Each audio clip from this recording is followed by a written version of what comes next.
അപ്പോൾ ഇതാണ് നമ്മുടെ സൗദി അറേബ്യയിൽ ഈത്തപ്പഴം കൊലച്ച് നിൽക്കുന്ന ഒരവസ്ഥ. നാട്ടിലുള്ളവരൊക്കെ ഇത് ഈത്തപ്പഴമായിട്ട് പഴുത്ത് പാക്കറ്റിലൊക്കെ വരുന്നത് കണ്ടിട്ടുള്ളതായിരിക്കും കൂടുതൽ ആൾക്കാർ. അപ്പോൾ ഇതേപോലെ പച്ചയ്ക്ക് നിൽക്കുന്ന ആരെങ്കിലും കണ്ടിട്ടുണ്ടോ? ഇതിപ്പോൾ തണുപ്പ് സീസണൊക്കെ കഴിഞ്ഞിട്ട് ഞാൻ ഇതിന് മുമ്പൊരു വീഡിയോ ചെയ്തായിരുന്നു. ഇതിനകത്ത് നമ്മുടെ പരാഗണം ചെയ്യുന്ന ഇതിലൊക്കെ നമ്മൾ ഉൾപ്പെടുത്തിയൊരു വീഡിയോ ചെയ്തിട്ടുണ്ടായിരുന്നു, എങ്ങനെയാണ് പരാഗണം നടത്തുന്നതൊക്കെ. നമ്മുടെ നാട്ടിലെ കണക്ക് പക്ഷികളും കിളികളൊക്കെ ഇവിടെ കുറവായതുകൊണ്ട് പരാഗണം മാനുവൽ എന്ന് പറഞ്ഞാൽ നമ്മളൊരാൾ തന്നെ വന്ന് ചെയ്യുകയാണ്, വേറെ പൂങ്കടിയൊക്കെ എടുത്ത്. ഞാൻ അതിന് മുമ്പൊരു വീഡിയോ ചെയ്തിട്ടുണ്ടായിരുന്നു.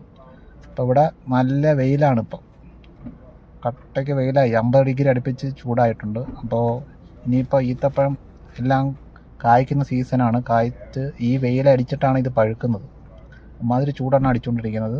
അപ്പോൾ ഇനി ഇതിപ്പോൾ എല്ലാം പഴുക്കും. ഇപ്പോൾ പച്ചയാണ്, ഇനി അത് പഴുത്ത് നല്ല വെയിലും കൂടെ ഏക്കുമ്പോഴത്തേക്ക് നല്ലപോലെ പഴുക്കും. അപ്പോൾ നമ്മളിതിൽ നിന്നൊക്കെയാണ് പറിച്ച് തിന്നുകൊണ്ടിരുന്നത്. അപ്പോൾ ഇതാണ് അവസ്ഥ ഇപ്പോഴത്തെ.